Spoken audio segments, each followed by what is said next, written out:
Derek Moneyberg here. You're about to download some key money-making philosophies in your head with this next lesson. And once you do, go to moneyberg.com and let's accelerate your success even faster.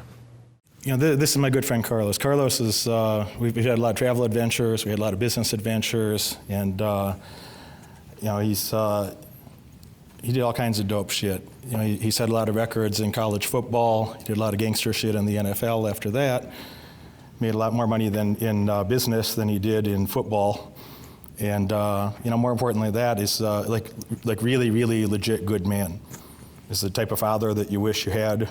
Is you know, one of my best friends in the world, and we had a lot of fun together. We made a lot of money together. I really like that, but it's also somebody that'll be a lifetime friend. And you can't buy those people, you just can't go find them somewhere. And you know, it's somebody that I have a lot of respect for, and I think you'll enjoy meeting. And a few of you might have met him in the past, but you'll enjoy meeting again. So I'll let him chat for a bit here. So I do recognize a few of you from New York City.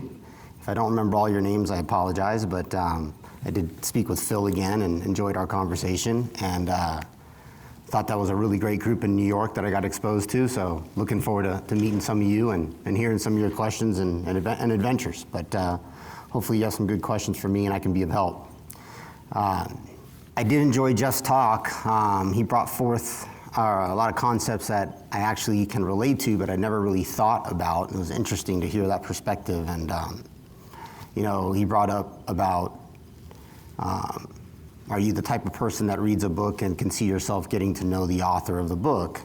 And I guess through my years, I've had that, you know, opportunity to actually meet some authors. And I never really thought about doing it, but it is kind of interesting advice to get to know people that have taken the initiative and done something with their knowledge and put themselves out there like that. And I guess I'm going to touch upon one thing that I did not speak about more often. I'm not going to get too into it because I know it's not really the point of this seminar or what you're here for, but I turned 50 last year.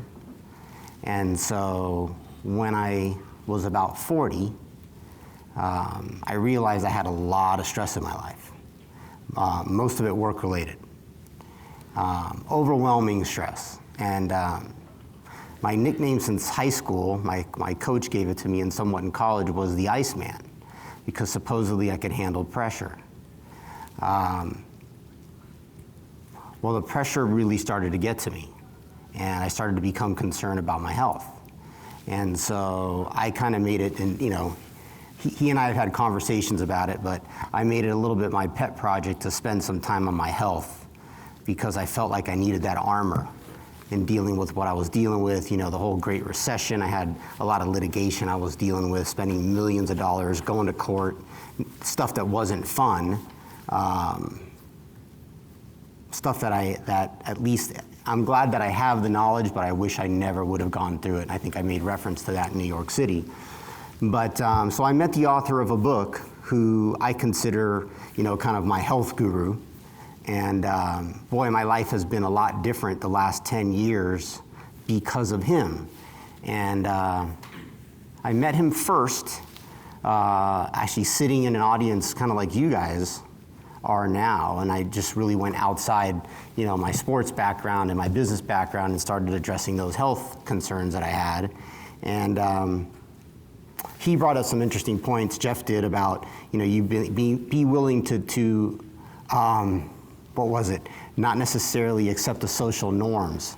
And I guess I definitely fall under that category in a lot of ways, almost to the point where I'm antisocial at times, especially with what I practice health-wise.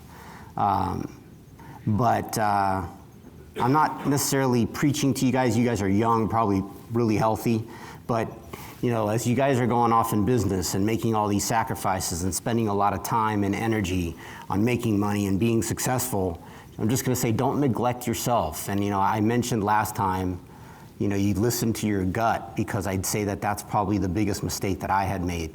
You know, I didn't always listen to my gut or enough. And there is some type of greater being inside of all of us that knows better than what your day-to-day, guy putting on his dress shoes or walking the streets or going to work kind of thinks about. So try to tap into that. But the health side, I really paid attention to it, and I made great leaps. I had high cholesterol, I had some other issues, and I started attacking those things because I worked my ass off.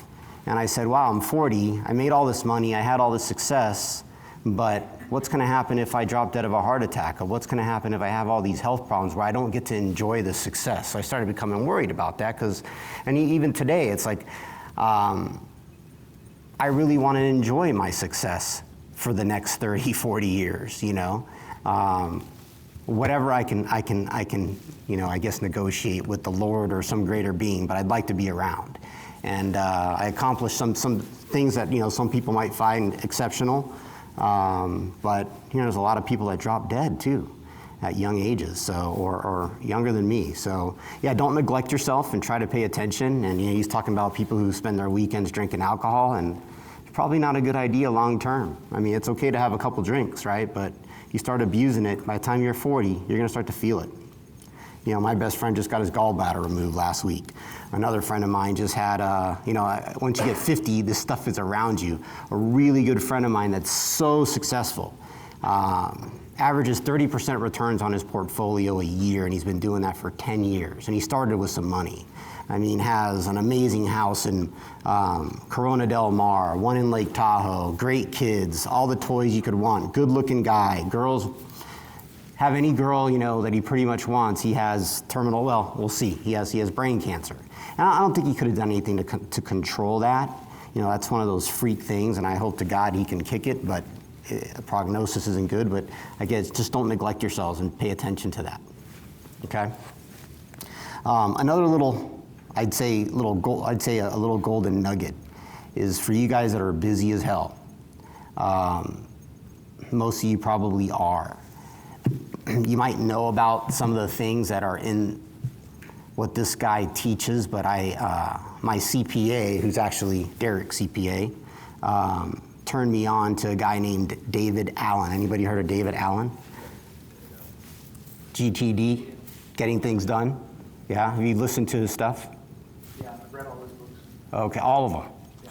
Anyway, it helped me with my stress, and there's so many misconceptions out there, and I think David Allen brings up the point that and she was speaking earlier, that I overheard her, men with our egos, right? And I guess, I don't know, in the 50s, 60s, 70s, it was kind of a pride. I think David Allen does mention it. If it's not, it's another book, but it was kind of a pride amongst men that you wouldn't need to write down a phone number because you'd have it in your brain, you would remember the guy or the girl's phone number.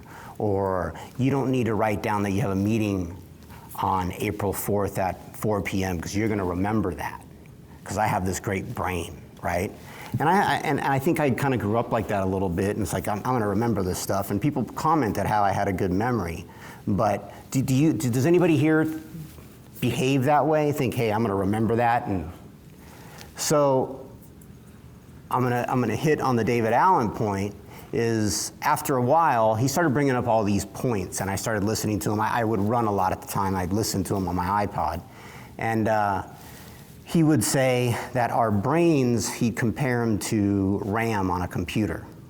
And we'd have these silos, right? And you have so many silos in our brain, and once you fill up the first silo, you fill up the second silo, and so on. Let's say we each have 12 of them on average, right, if we're average.